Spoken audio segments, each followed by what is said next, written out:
Been high as a kite, been running all night to find some peace of mind for all I've left behind. Been looking for love, sweet love, in all the wrong places. Walt Disney said, if you can first dream it, you can achieve it. Now, we all know life is not easy, and it's certainly not fair. Even when things look dismal, hold on to your dream. Great accomplishments come from great adversity. Now, this is my guest, Eyra Moon's story. She faced overwhelming adversity before developing a strong connection with the universe. And she is now living her life purpose that appears even more powerful than her original dream to be a composer, a singer, and a musician.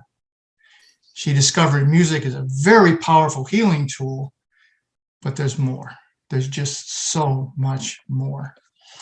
My name's Frank Sakari. This is Energy Healing and Integrative Wellness. My associates and I are putting together a plan for wellness centers that will provide an integration of complementary energy and alternative wellness. This is how I met Eyra. She has such a powerful story, so let's get right to it. Eyra, welcome to Energy Healing and Integrative Wellness. Thank you so much for being here. I'm so excited because the whole world is so ready for this, right? Exactly.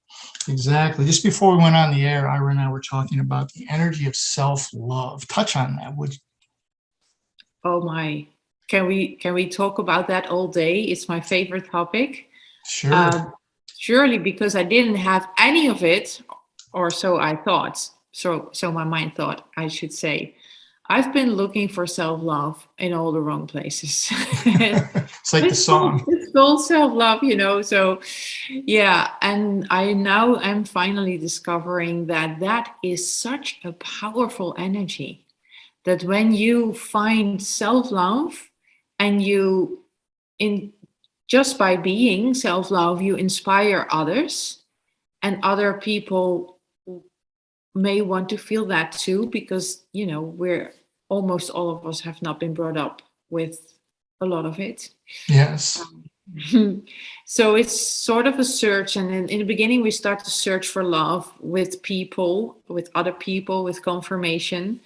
That usually doesn't work, and so if we hit the wall very hard, then we start looking inside where it is. And I discovered now, as the story will go, that once you are finally in that state, you inspire so much more people, and then everything starts flowing. Also the finances, the friendship relationships, your connection with the intuition, your life purpose, everything. It's a miraculous thing. As spirits and teachers, high upon a mountain top, seekers in disguise, we're lost as well to my surprise. Been looking for answers high above about love, sweet love.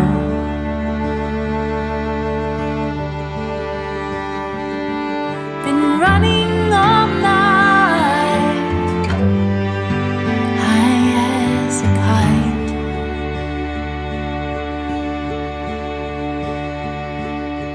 Once I listened to the birds high up in the trees, who were singing my song with 1,000 whispering leaves. There I found my love, sweet love, in all its different faces. It's incredible. When we spoke earlier, you had said at a very early age you had this fascination with music, but you were pushing it away. In effect, you were pushing away who you were. Yeah. Is that correct? And then a number of not so good things occurred.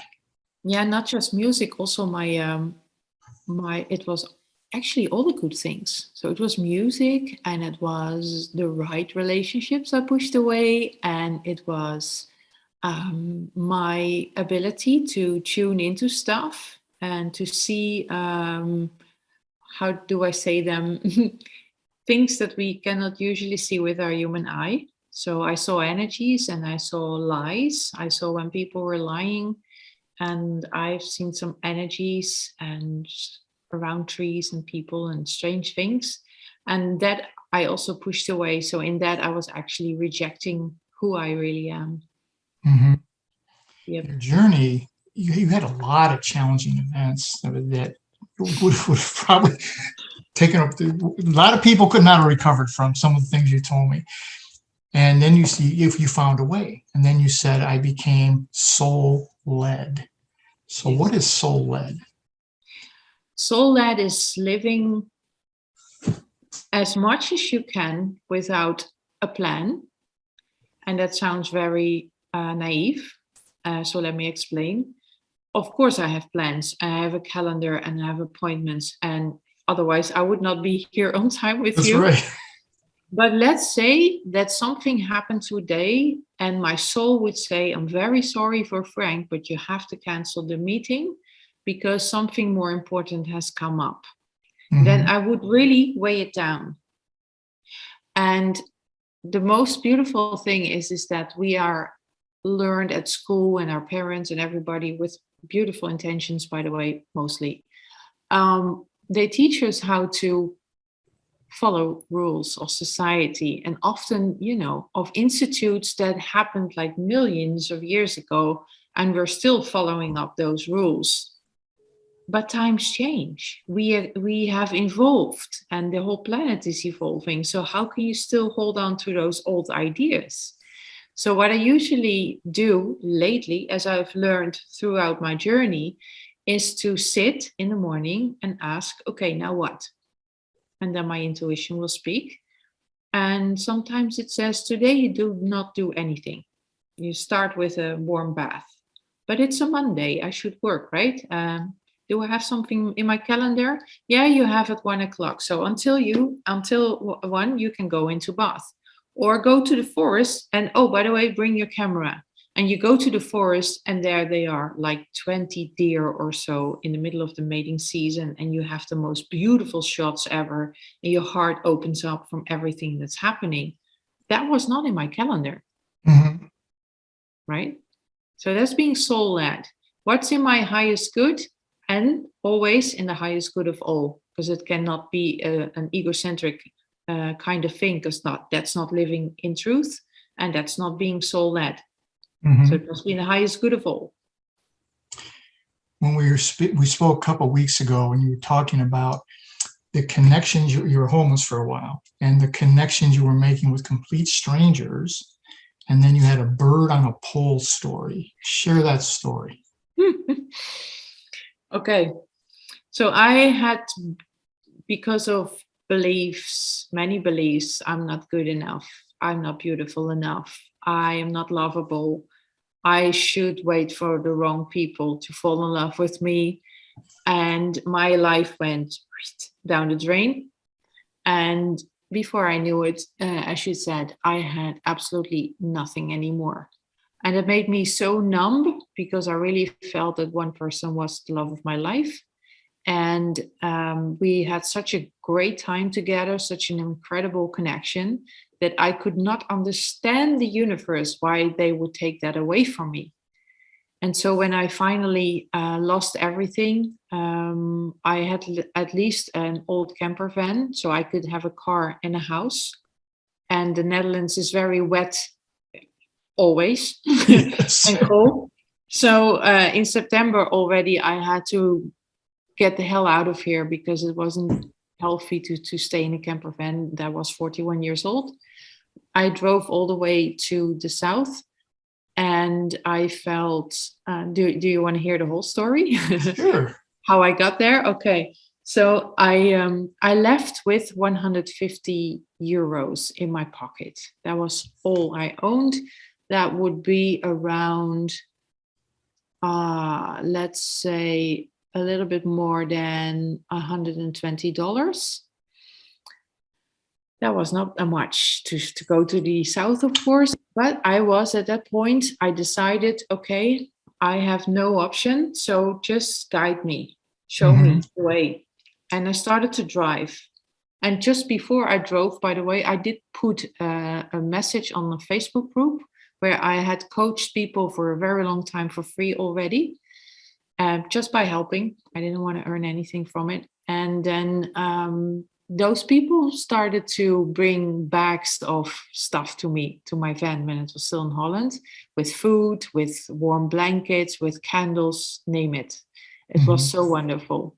And so I finally left in the pouring rain with let's say $120 in my pocket. And I had no idea where to go. And then I was in the north of France, which was only 3 hours away or 4 hours away from where I lived. And I saw a little name plate that I knew, and I thought, where do I know that name from? And then I suddenly remembered that a Facebook friend of mine lived there. So I stayed, I knocked on the door, I found the address, and I was able to stay in their garden. So that was my first night, because it was a little bit scary to sleep on the street, you know. Of course, you don't really sleep on the street, but camper van can be robbed, and I'm just a girl alone, no dog, nothing, no weapons.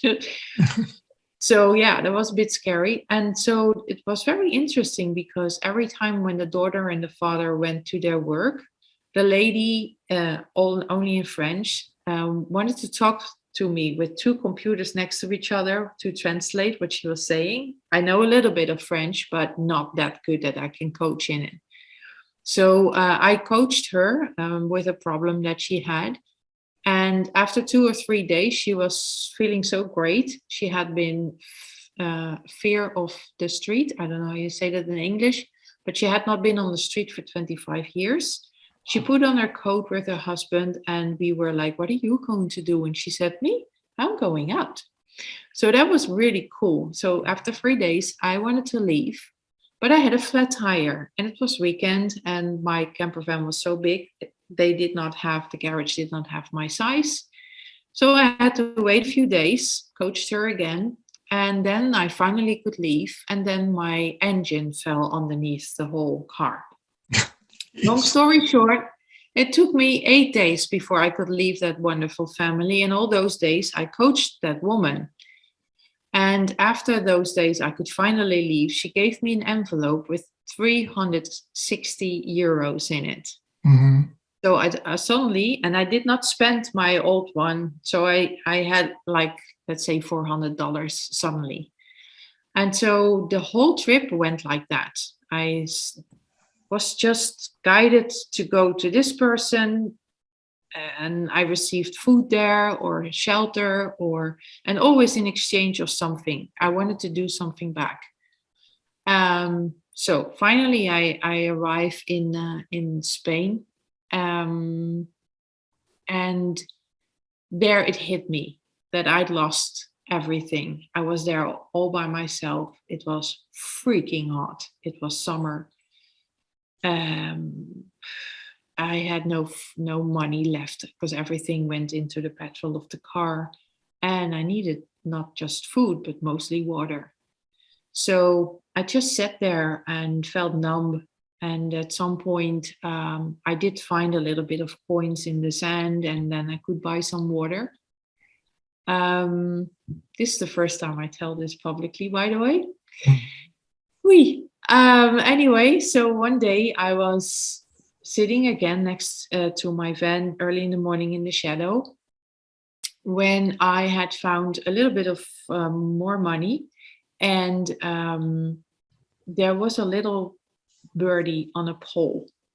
At first I didn't notice it, so I just walked to the supermarket to get me some water, and that birdie flew to the next pole and waited for me. And I thought, oh, that's cute. But imagine you're being numb. You don't really feel that much. Your heart is like one big ball of ice. And difficult to explain. Some people might say, get over yourself and go to work. But if you have given everything that you are, and from the love that you feel you are to helping other people, and you suddenly get in this situation, I was just sort of hard dead. If that's even a word. Yeah. So that birdie flew to the third pole and the fourth, and there were many poles, and it flew and it waited for me. And I was like, wow, I noticed it. That's beautiful. Went into the supermarket, bought myself some water and a banana, walked back, and the birdie was still there. And it flew all the way back to my camper van. And that really opened up my frozen heart. I was in awe. I was like, oh my gosh, look at this. Mhm. And I gave a little, I also bought a little piece of bread. Spain is very cheap, so everything was possible within 50 cents.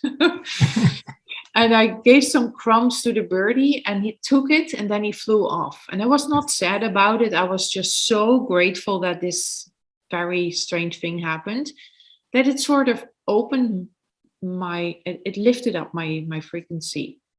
And then I started to walk to the beach because I felt like I wanted to do a little bit more, maybe because I was uplifted a little bit. And then a voice in my head said very clearly, what if you would find €5 now? And I walk around the corner and there it is on the floor. That was my other moment, like, oh my gosh, it's like that. And if you have not felt that for months, it's really lovely. So with that money, I decided to go back to the supermarket again, bought myself coffee, which was really always my moment in the morning, a banana, a piece of bread for the next day. And don't ask me why, I bought a thing to write in, a notebook and a pen. Very strange thing, right? If you need food exactly. and drink. Of course, I bought water, and a big bottle as well. But I bought a notebook and a pen. I still don't know why. It must have been soul-led as well. So the next morning, I woke up again with this voice in my head saying, what if, imagine, there's $1 million underneath your bed, hidden in this car. Of course, I turned the whole car upside down. I never found it. I did find a few coins, but no, that was it.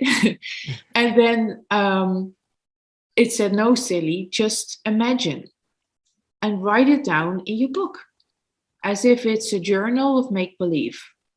So I make myself some coffee and enjoyed my banana and my piece of bread. And I wrote down in the book anything that came up. And the first thing that came up was buying a better camper van, because trust me, this was the least luxurious camper van probably in the entire planet. I will spare you the details. Especially as a woman, it wasn't really nice and comfortable. Anyway, so I imagine myself a luxurious, how you call it in English, an RFV, as how you call a camper van in English?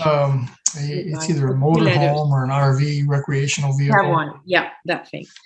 So with a toilet and a shower and solar panels and everything. And I imagined in the story that I would go to my favorite place in the world, which is El Torcal. It's the most beautiful mountains you've ever been. And there are some wild animals there. And I was meditating there. It was not so hot. And in my imaginary story, a guy came to me and he said, do you know that every time when you're meditating, the animals come really close, like a fox and an ibex, and they don't bother that you sit there. And that was an information center up the hill, it really was. And we just are so surprised that they don't run away from you. Again, this was the imaginary story. Mm-hmm. So that day after writing, I received a text message because I did have a phone and somebody paid for a whole year for the internet. So I was okay.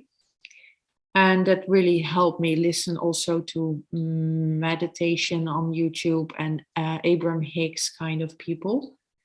And so these people was an English couple and they invited me for dinner and wine an evening. And I said, no, sorry, I cannot afford that. And I'm really sorry. And they said, no, we are inviting you. We love your company. We met you last week and we would love to spend an evening with you. Please accept. So, it was something, again, uplifting. So I chose to do yes. We had a wonderful evening, and I told them about this story, about my book, about the money I found, etc. And then they said to me, so if you're going to the mountains and if you meditate, and I told them that I also tune into nature and then have done so during this trip, they said, how does that work? How do you connect with nature? And could you show us that? And I said, yeah, sure. And would it be something for our 21-year-old son? Because he's very depressed and you've been depressed, so maybe you can help him. And I said, yeah, sure. I've been coaching for a long time, so I could at least try. And they said, would you not want to start with us first, and so we know what you're doing? I said, yeah, okay. Do you have anything tomorrow? And I said, no. I had nothing to do, So I said, yeah. And then they said, what would you want to earn? And I said, earn? You just gave me food and drinks and a lovely evening. I don't want anything from you. And they said, stop that bullshit. If you are going to do this tomorrow with us, it will cost you 4 or 5 hours alone to drive there and to teach us these things. That is work. Accept it. Allow it in. And that was another thing. The first stop, as I said, with the lady that gave me an envelope with 360 euros, I also gave that back because I said, I've lived here for 8 days. I ate your food, your drinks. I sat in your bathtub. I used your shampoo. And this woman gave me back the envelope and she said, oh, but this is not for you. This is an investment in me. Wow. That was the most beautiful message ever. And that was my first shift. Sat on a rock in a silent night. Didn't know where I was going. Didn't know that I was hiding for the love, sweet love that I am. Been running all night. Been running all night. Been running all night. High as a kite.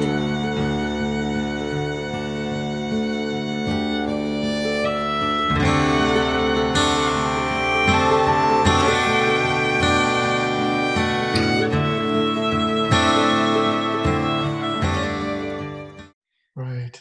And so these people were my second shift. So I accepted that they wanted to pay. I kept the price low. I said 60 euros is okay, which is in Europe ridiculously cheap for 4 or 5 hours work, but okay.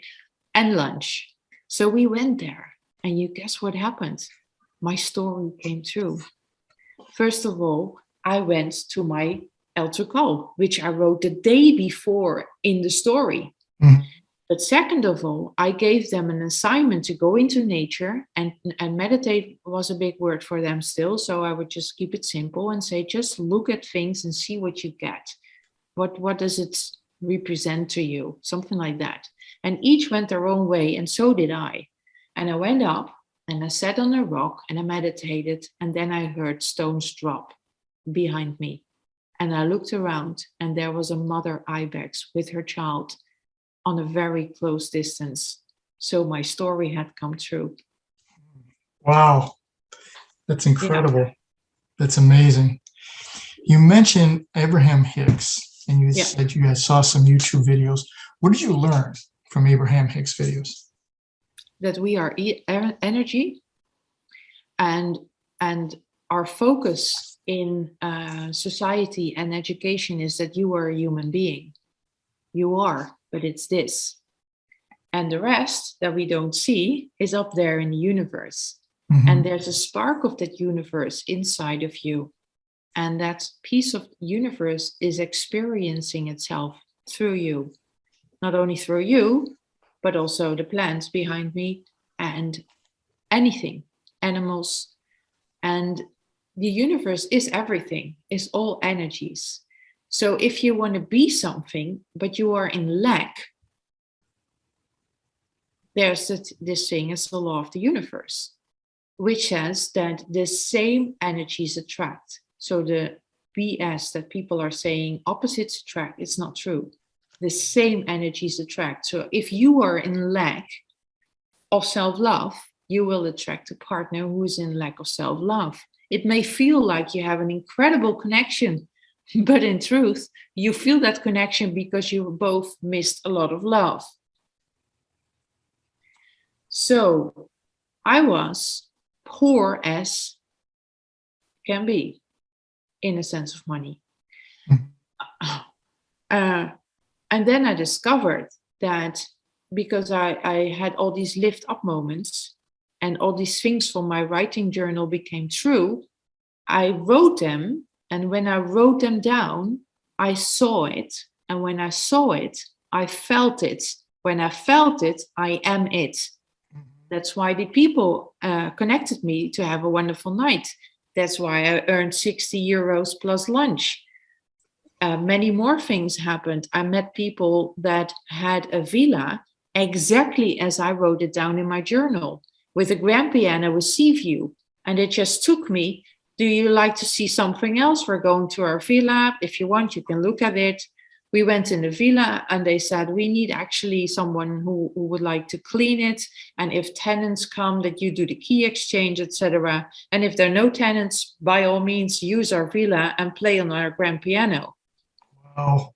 And I was coming in that room and I was like, holy shit, this is not happening. I have a grand piano with sea view. I have a grand piano with sea view. And I was clearing and they gave me 14 euros an hour, which is even in Holland a lot of money. You get 12.50 an hour for cleaning. So I was like, okay, so all these things from my book came true because I was it when I wrote it down. Mm-hmm. And then more things happened. People gave me a bag full of oranges or avocados, which are about €1 each. So I had 50 euros worth of avocados in my bag. I cannot eat those. This was abundance. So I became the energy of abundance. And what I started to do was I would go into town where there were many more homeless people, but real homeless in the sense that they were actually on the street, sleeping on the street or in a shelter. I at least had my car, so homeless is a big word comparing to them. And so I started to share. I started to tune in because there is this organization in Spain that pretends these people are homeless people. They're not. So I tuned in who were, and I started to talk to them. And if they were Spanish and told me their story, I was able to feel, yeah, this is really true. And I shared my oranges and my avocados with them. And because I did, I was abundance, right? Mm-hmm. And because of that, more things happened. And everything went up from there. I just read an article you wrote. It appeared today. And one of the things you said is, we see the lies we tell ourselves, which you've mentioned, but what makes you great is the ability to change your perspective. And then you put in there for the readers, tell me about how it's changed you.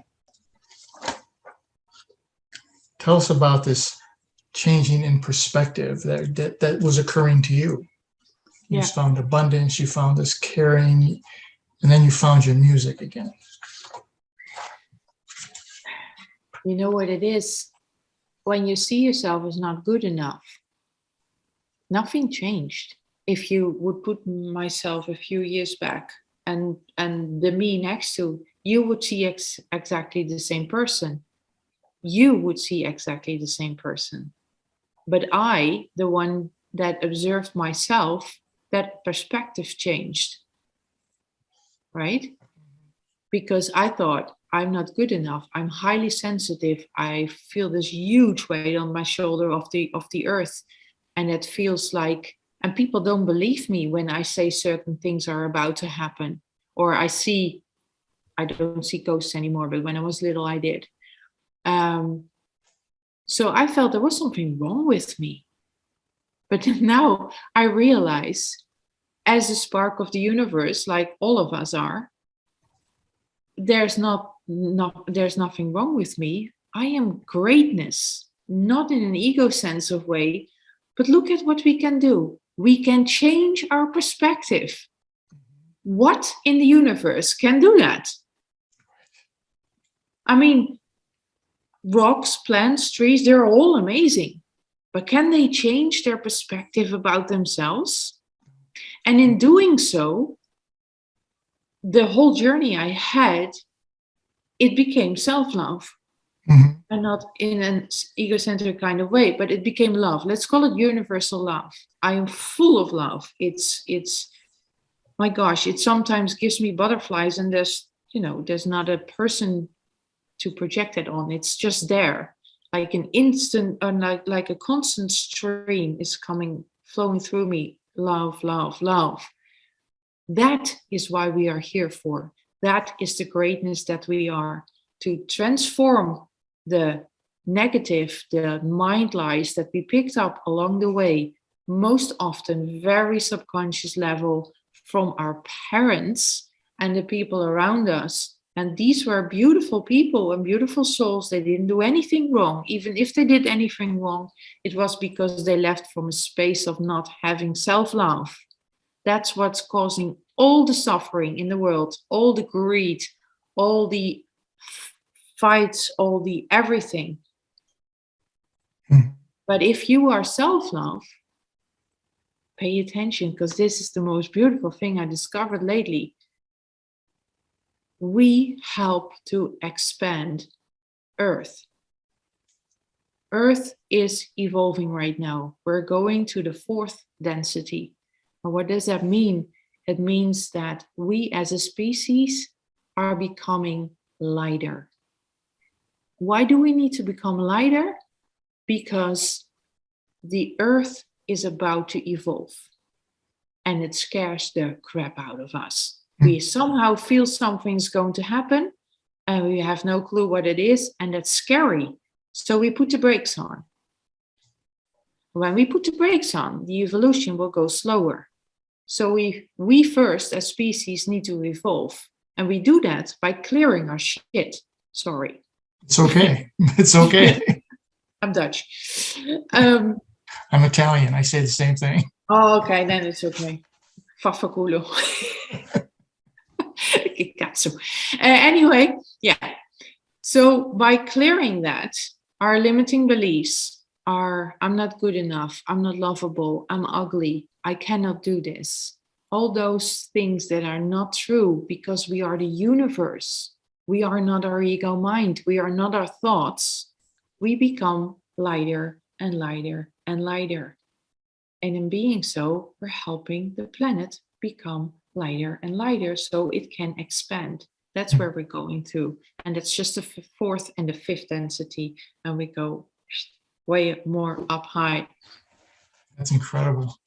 That's I think we're back. Or my ego. Probably our ego saying, be careful what you're saying. Yes, be careful. We have to talk about this music, because your music is spectacular.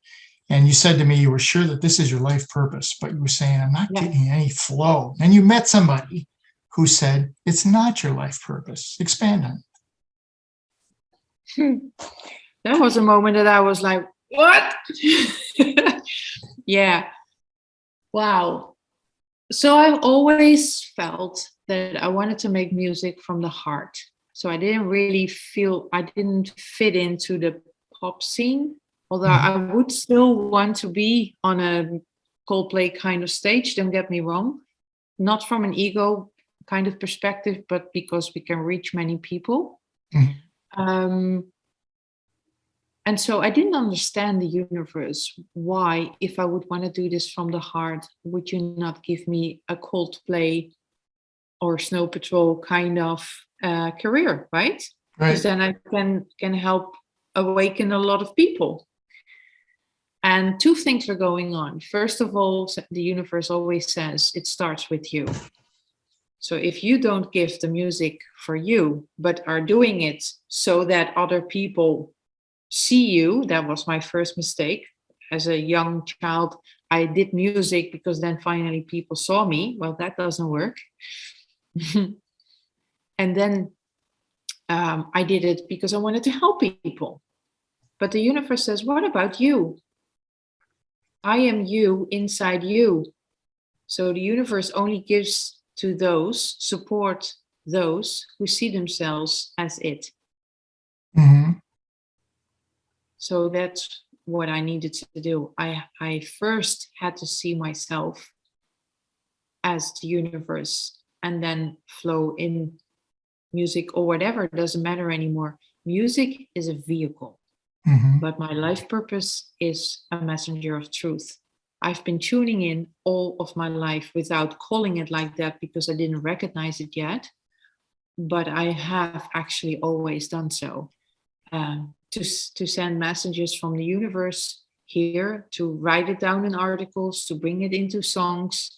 Yesterday was a very beautiful day because I was preparing a post for Instagram when my higher self said, why don't you start making videos with those old songs that I have given to you in 2010. I was silent and I suddenly remembered there was 1 week that I recorded songs in which there were messages that I was not ready to hear yet. So I recorded them, I listened back and I was like, what does it mean? And it was about being two persons inside of me, the ego, mind, and the soul. I now understand. So that happened yesterday. And I was like, holy wow, in 2010. And then it showed me a dia in my head with the hard disk, a yellow hard disk, where the songs are on. You have the songs, my higher self said. I plugged in my hard disk and I found them. Oh my goodness. I found those songs. In 2012, I was already awake, but I didn't know it, so I wasn't awake. But it tried to get through me. And now I understand I was chasing music. I was chasing the dream of becoming a composer, a Lady Gaga, whomever, to bring music to the audience and to help them bring love into their heart, which is a beautiful mission. But if you don't feel it yourself, it doesn't work. Right. That's amazing. Well, folks, if you have never heard her music, you have to hear her music. You have to go to her website, listen to this. It is so inspiring. You did hit the nail on the head. You do connect at the heart, and it's just tremendous stuff. And as you said, you was this messenger of truth, and doors started opening. And one of the things I read, you wrote Biz Catalyst was one of the big connections for you, which opened up so many doors. Tell us about that. That was really strange. So I had this reading during the first lockdown. I was locked up in Spain. And I couldn't go anywhere, really, because it's a police state. So they were with big machine guns on your head. What the hell are you doing here outside? So you really stayed inside. So luckily, my Airbnb had a garden. So I was spending many times in the garden and reflecting, what do I want with my life? Because if there's nowhere else to go, you go inside. At least that was my...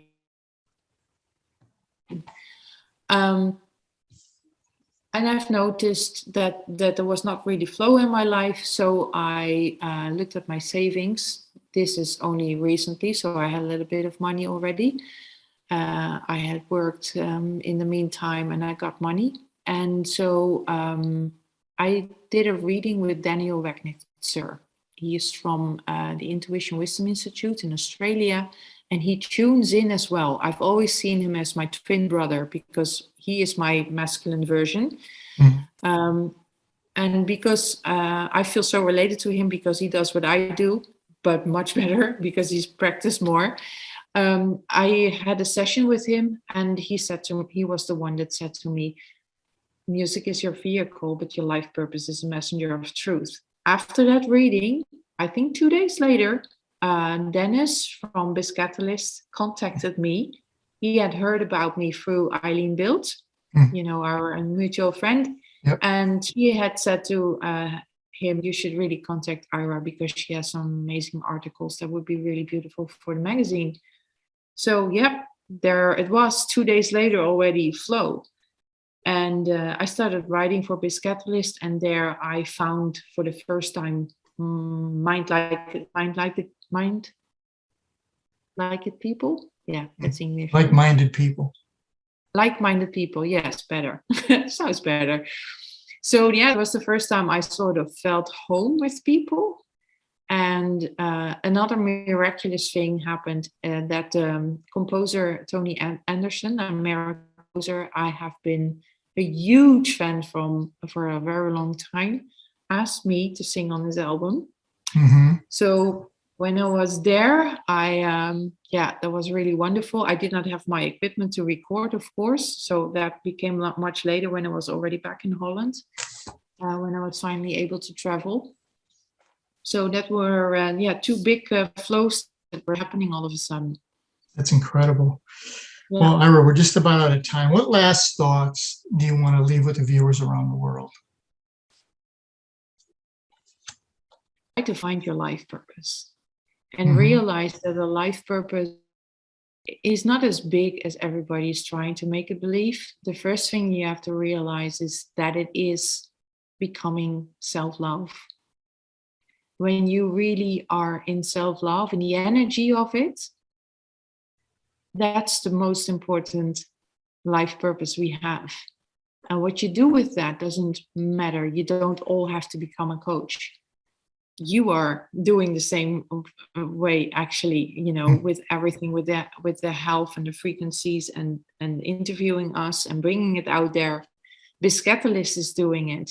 So you could be a writer, you could be a coach, but you could easily be a carpenter and be at people's houses and radiate just the love that you are. And everybody who will meet your energy will feel great. And they don't know why, but it's enough.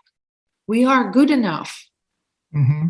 It's incredible. I love you all. Please look in the mirror and look how beautiful you are. And love yourself. From the roofs. Yes. That's incredible. Well, as I mentioned, ladies and gentlemen, we're just about out of time. I want to thank Eyra Moon one more time. This is just an incredible story. I've talked to her. I've read her stuff. I've listened to her music. This is an amazing woman. You need to get to know her. Now, no matter what life throws at you, and as you heard Eyra say, life can throw a lot at you. Please do 3 things. Look up, get up, never, ever give up. If you want more information about Eyra or our upcoming wellness centers, contact me. If you contact me for Eyra, I will make sure it gets to her. We are in connection quite a bit. And you can see this conversation on Roku TV or on my YouTube channel, which is Frank Zakari. And if you use the YouTube channel, please subscribe. Now, let me leave you with this. You can also see it on Be Connected, which is a new thing Eyra and I both belong to. Now, let me leave you with this. None of us are in this alone. And the secret to walking on water is to know where the rocks are. And today, Eyra showed us where many of those rocks are. Join me again next week. We look into another life-altering event. Eyra, thank you again. Thank you, Frank. Thank you so much.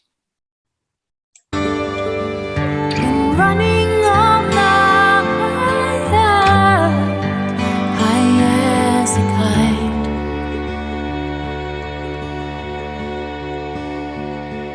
Been high as a kite all night. When I found my peace of mind, for all I left behind, there I found my love, sweet love. And what I am, it's what I am.